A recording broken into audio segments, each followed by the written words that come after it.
Ils ont craché dans son café en riant, sans savoir qu'il venait de créer un monstre. Paris, hiver 2007. Le ciel est gris, la pluie racle les vitres des terrasses et l'air froid s'engouffre dans les ruelles du 16e arrondissement. Aïssata resserre son gilet noir autour de sa poitrine. Il ne la protège pas du froid, ni du reste. Elle vient d'être embauchée comme serveuse à la Maison Blanche, une brasserie luxueuse fréquentée par des habitués. Avocats, banquiers, célébrités médiatiques. Elle a 23 ans, le regard doux, les cheveux tirés en chignon et une voix discrète. Trop discrète selon son manager. Souris plus et oublie ton accent africain quand tu parles. Ici, on aime le neutre. Elle n'a pas d'accent, mais elle comprend. Elle apprend vite, se tient droite, s'efface. Les clients lui parlent à peine ou pire, comme à un objet. Mais elle encaisse, parce que ses parents lui ont dit « Travaille 2 fois plus, saine, montre-toi digne », jusqu'à ce jour. Un vendredi soir, la brasserie est pleine. Aïssata sert un groupe d'hommes bien habillés, quarantaine arrogante, champagne à la main. Parmi eux, Jacques Leroy, un investisseur immobilier influent. Il lui parle sans la regarder. « T'as pas un peu trop chaud pour une Africaine ?»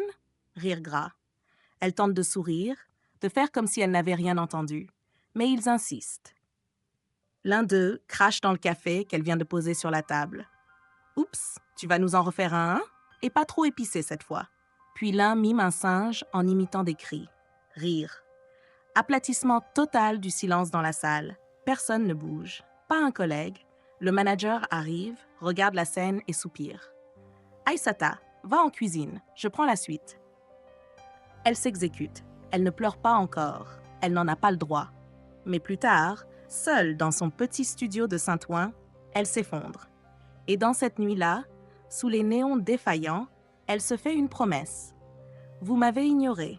Un jour, je vous forcerai à me regarder. » 2015. Cela fait 8 ans qu'Aïssata a quitté le monde du service. 8 ans à refuser de rester dans le rôle qu'on voulait lui imposer. Elle a étudié, travaillé la nuit, dormi le jour, codé jusqu'à l'épuisement.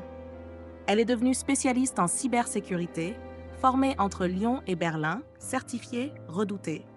Elle parle peu, mais frappe juste. Elle maîtrise les systèmes comme un chirurgien manie le scalpel. Elle s'est aussi déshabillée de son ancien nom pour mieux renaître. Elle s'appelle désormais Nadia Keita, une identité qu'elle contrôle. Un jour, une nouvelle mission lui est confiée par une entreprise parisienne de promotion immobilière. Elle accède aux bases de données, examine les structures de propriété, les comptes internes. Et là, un nom jaillit de l'écran comme une gifle temporelle.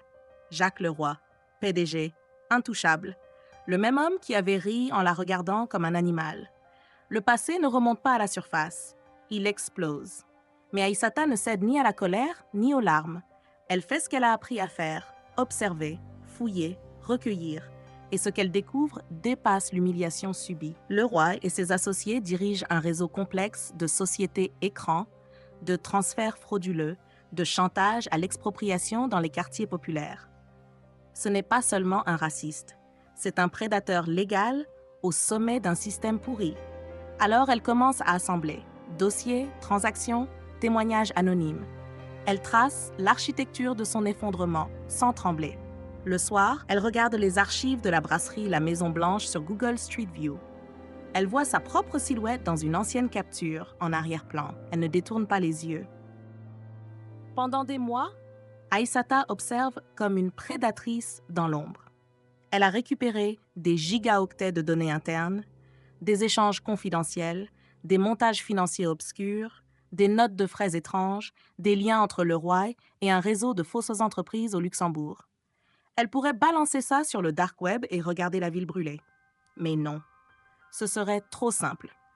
Elle ne veut pas seulement le faire tomber. Elle veut le détruire méthodiquement devant ceux qui l'ont autrefois protégé. Elle crée une structure anonyme, une coquille vide. Puis elle contacte un journaliste redouté, Hugo Merlet, spécialisé dans les scandales d'État. Elle ne lui donne pas tout, juste assez pour éveiller son appétit. Je vous envoie la suite si vous restez intègre.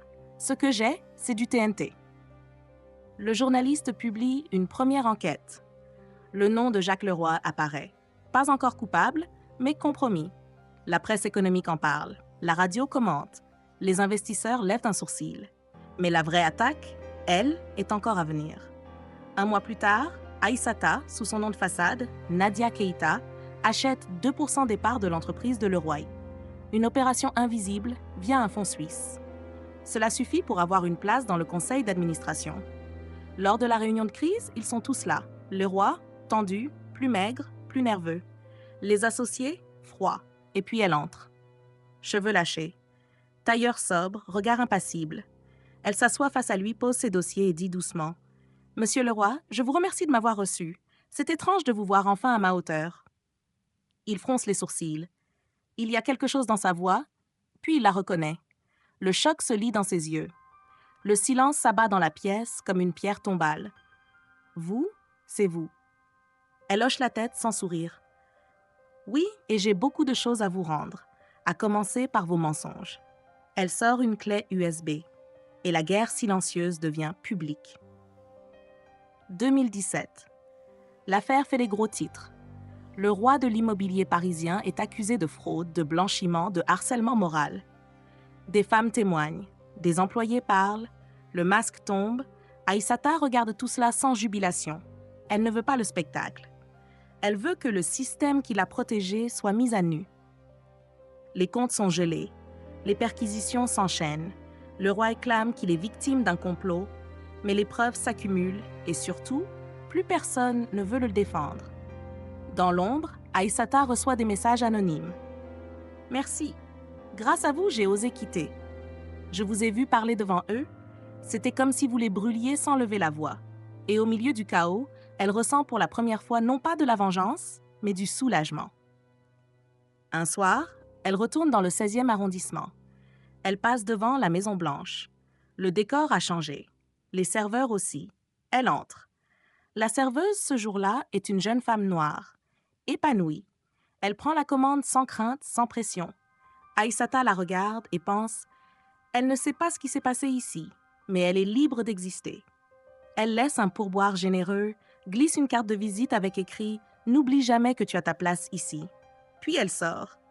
La pluie tombe, mais cette fois, elle n'est plus une tache dans le décor. Elle est le ciel qui s'éclaircit. 2020. Le monde a changé. Et Aïssata aussi. Elle vit désormais entre Paris et Dakar, partageant son temps entre cybersécurité, conseil en gouvernance et surtout, la formation de jeunes femmes issues de minorités. Elle a fondé la Matrice Noire, un centre de mentorat technologique et stratégique, un lieu sans code vestimentaire, sans hiérarchie écrasante, où les voix oubliées deviennent les architectes de demain. Elle refuse les plateaux télé, les récompenses, les invitations hypocrites. Mais lorsqu'une université de sciences politiques l'invite à parler de résilience et pouvoir, elle accepte. Parce que cette fois, elle contrôle le récit. Dans l'amphithéâtre, elle monte sur scène. Elle ne lit pas un discours. Elle parle avec ses cicatrices. Un jour, j'étais serveuse dans un quartier où ma couleur faisait peur. J'ai cru que pour survivre, il fallait me taire. Puis j'ai appris que le silence peut aussi être une arme. Si on choisit comment et quand le briser. Le public est figé, ému. Certains prennent des notes, d'autres essuient des larmes. Dans la foule, une adolescente, 17 ou 18 ans, cheveux crépus, carnet sur les genoux, lève timidement la main. Mais vous n'avez jamais eu envie de vous venger vraiment? Comme dans les films? Leur faire payer en face à face? Aïssata sourit. Un sourire sans amertume, plein de calme. Je les ai laissés s'effondrer sous le poids de leur propre impunité. Ce n'est pas de la vengeance, c'est de l'architecture.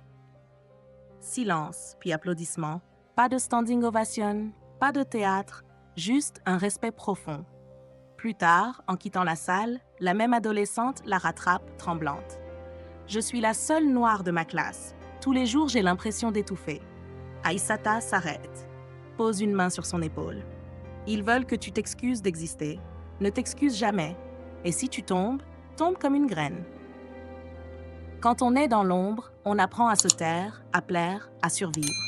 Mais un jour, on comprend. Le silence n'est pas l'absence de bruit, c'est le moment avant l'explosion. Et quand cette explosion s'appelle justice, elle ne fait pas que venger. Elle plante les graines d'un monde où l'on n'aura plus besoin de se battre pour exister.